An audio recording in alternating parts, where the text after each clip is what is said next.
હવે આગળ વાત સમાચારમાં ભરૂચની ભરૂચ બેઠક પર આપ અને કોંગ્રેસના ગઠબંધને ચૈતર વસાવાને મેદાને ઉતાર્યા છે, પરંતુ વિરોધ હજુ પણ યથાવત છે। આજે ભરૂચ કોંગ્રેસના નારાજ નેતાઓએ પત્રકાર પરિષદ કરી અને માંગ કરી છે કે ગઠબંધનની સામે વાંધો નથી અને ચૈતર વસાવા ઉમેદવાર છે તેનાથી પણ વાંધો નથી, પરંતુ ઉમેદવાર કોંગ્રેસના ચિહ્ન પરથી ચૂંટણી લડે। અને કોઈ પણ ઉમેદવાર કોંગ્રેસના સિમ્બોલ ઉપર આવે તો અમે એને સ્વીકારવા માટે પણ એટલા જ તત્પર છે। ચૈતર વસાવા જ્યારે મુશ્કેલીના સમયમાં હતા ત્યારે કોંગ્રેસના તમામ આગેવાનો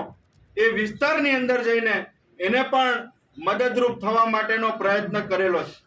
સવાલ માત્ર કોંગ્રેસના સિમ્બોલનો છે અને એ સિમ્બોલ મેળવવા માટે અમે કોઈ પણ હદની લડાઈ લડવા માટે મક્કમ નિર્ધાર તમામ આગેવાનોએ કરેલો છે અને એ જ સંદેશો અમે આજની પ્રેસ કોન્ફરન્સમાં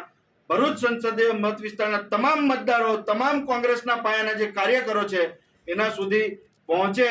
અને એ ભવિષ્યની જે રણનીતિઓ બનશે એના માટે સજ્જ થઈ જાય, કોઈ પણ ગેરમાર્ગે ન દોરાય અને આ જે લડાઈ છે એ લડાઈની અંદર જે હદે જવાનું હોય એ હદે જવા માટે સૌ તૈયાર થઈ જાય, એ જ આજની આ પત્રકાર પરિષદનો આશય છે।